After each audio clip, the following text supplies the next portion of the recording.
रूमी फिर से किसी अंधेरे काले जंगल में खड़ा था। उसके दोनों हाथ खून से लथपथ थे। उसके कपड़े भी खून से पूरी तरह सने हुए थे। वो डर के मारे कांप रहा था। चारों ओर गहरा सन्नाटा और अंधेरे से आती हुई आवाजें और रूमी के सामने पड़ी एक लाश जिसको पूरी तरह से नोचा गया था। उसकी दोनों आंखें बुरी तरह से खोद कर निकाली गई थी। पेट से आंतों को निकालकर लाश के पास छोटे छोटे टुकड़ों को शब्दों के रूप में सजाया गया था और लिखा गया था, बेहरण, एक खूनी जंगल। रूमी लाश देखकर और ज्यादा डर गया था। वो अपने खून से सने बंद हाथों को जब खोलता है तो देखता है कि उसके हाथों में 2 आंखें थी, खून से सनी हुई, जो शायद उस मृत इंसान की थी। ये देखकर रूमी चीख पड़ता है। रूमी की चीख सुनकर आपा डोलमा जी कमरे में आते हैं और रूमी को घबराया हुआ देखकर डर जाते हैं। क्या हुआ बेटा? कोई बुरा सपना देखा? डोलमा जी ने घबराते हुए पूछा। मैंने उसकी आंखें निकाल ली। मैंने सच में उसे मार दिया। रूमी डरी और सहमी हुई आवाज में बोला। क्या? किसकी आंखें और क्यों? डोलमा जी घबराते हुए बोले। रूमी बिना कुछ बोले बिस्तर से उठा और जल्दी से खूंटी पर टंगा अपना कोट और जूते पहनकर घर से निकल गया था। डोलमा जी उसके पीछे पीछे सवाल पूछते हुए आए दरवाजे तक, पर रूमी ने जवाब ही नहीं दिया। रूमी बड़ी तेजी से कदम बढ़ा रहा था, जैसे कोई उसे कहीं पर बुला रहा हो। वो जंगल के बीचों बीच से आगे बढ़ रहा था। कुछ दूरी पर जाने पर वो अचानक से रुक गया था। उसने देखा कि इंस्पेक्टर हुकुम तथा अन्य पुलिस वाले एक इलाके को पूरी तरह से सील करके वहां कुछ जांच कर रहे थे। रूमी ये सब देखकर वहीं पेड़ और सूखी झाड़ियों के पीछे छिप जाता है। इसकी आंतें निकालकर जैसे चबाया गया हो और चबाकर थूक दिया गया हो। थोड़ा अजीब नहीं है? इंस्पेक्टर हुकुम लाश की जांच करते हुए बोले। सब इंस्पेक्टर आदिल खान भी वहां मौजूद थे। थोड़ा नहीं, बहुत ज्यादा अजीब है। गले पर दबाने के निशान हैं, शरीर पर पंजों के निशान हैं, और ये देखिए ना, इसकी आंखें भी बुरी तरह से ऐसे खोद के निकाली गई हैं। आदिल बोला। कपड़ों और हुलिये से पता चलता है कि ये शायद कोई शिकारी था, पर इसके पास तो कोई आईडी कार्ड भी नहीं है और ना ही इसके पास इसकी राइफल है।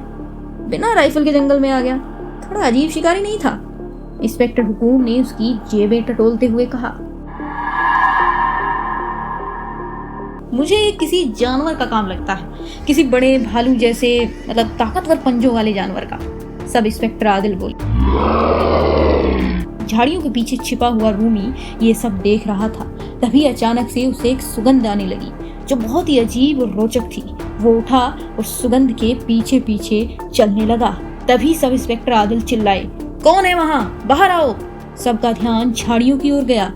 अरे रुको आदिल, गोली मत चलाना, ये डोलमा जी का पोता है, रूमी। इंस्पेक्टर हुकुम बोले। डोलमा जी? कौन डोलमा जी? सब इंस्पेक्टर ने हैरानी से पूछा। कमाल है, तुम यहाँ के होकर भी डोलमा जी को नहीं जानते? अरे भाई आपा डोलमा जी, बेहरण के हीरो। लाश को उठाकर गाड़ी में रखने का इशारा करते हुए इंस्पेक्टर हुकुम बोले। आपा डोलमा का नाम सुनते ही सब इंस्पेक्टर के माथे से पसीना टपकने लगा था। वो जहाँ खड़ा था वहीं का वहीं रह गया। उसकी आंखें घबराहट के मारे बड़ी बड़ी हो गई थी और मुंह खुला का खुला रह गया था। क्या हुआ आदिल, तुम ठीक तो हो? इंस्पेक्टर ने घबराकर पूछा। ढूंढ वापस आ गया है सर, अब कोई नहीं बचेगा। आदिल काफी डरी हुई आवाज में बोला और वहां से तुरंत ही अपनी बाइक पर बैठकर निकल गया था। इंस्पेक्टर हुकुम की कुछ समझ में नहीं आ रहा था। इधर सुगंध का पीछा करते करते रूमी और भी घने जंगलों में आ गया था। वो सुगंध और भी तेज होती जा रही थी। रूमी कुछ देखकर अचानक से रुक गया और बोला, तुम यहाँ? रूमी हैरानी से बोला।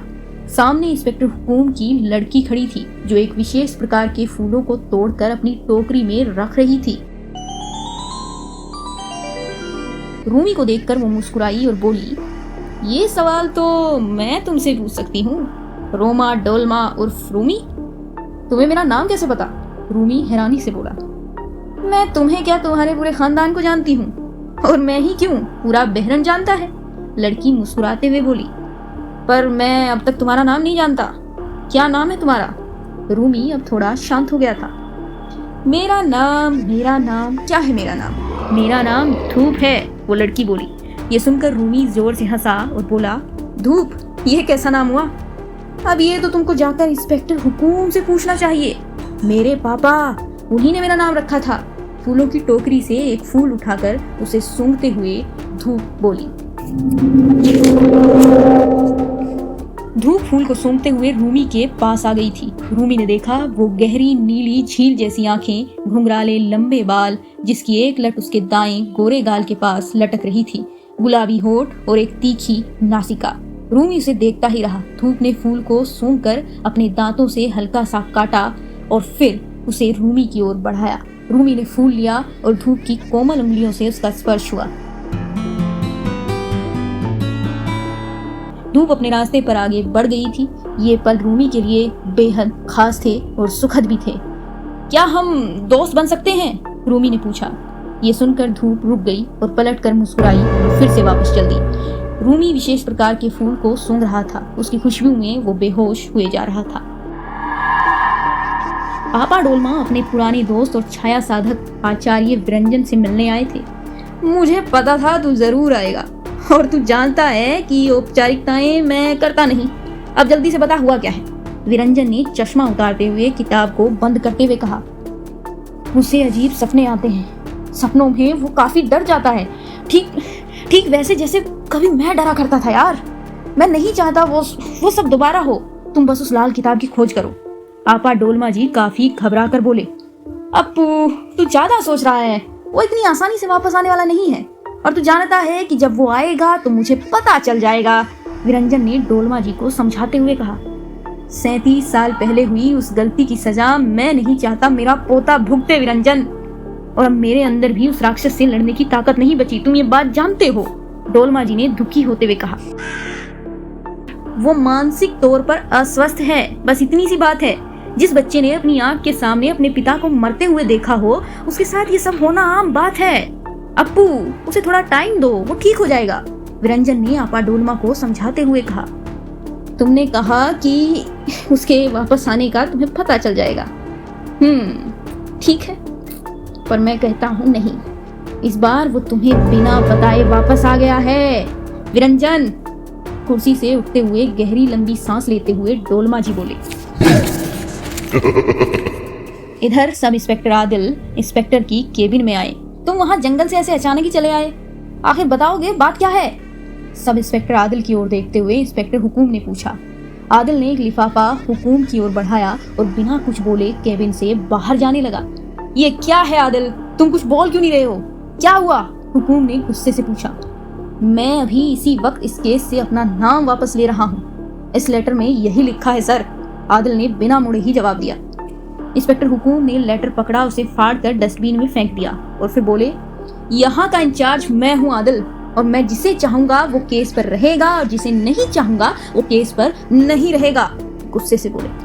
अगर आपको बहरन में आज से 37 साल पुरानी घटी उस भयानक घटना की जानकारी होती ना सर, तो आप केस नहीं बहरन को छोड़कर जान बचाकर यहाँ से चले जाते। सब इंस्पेक्टर आदिल की आवाज में एक डर और भयानक चेतावनी थी। ये सुनकर हुकूम सोच में पड़ गया था। आपा डोलमा, हीरो ऑफ द बेहरन, उन्हीं से जाकर क्यों नहीं पूछ लेते? वो बताएंगे आपको पूरी कहानी बहुत ज्यादा विस्तार में, आदिल ने कहा और वहां से चला गया। 37 साल पहले की कहानी, ऐसा भी क्या हो गया था भाई? हुकूम खुद से ही बड़बड़ाया।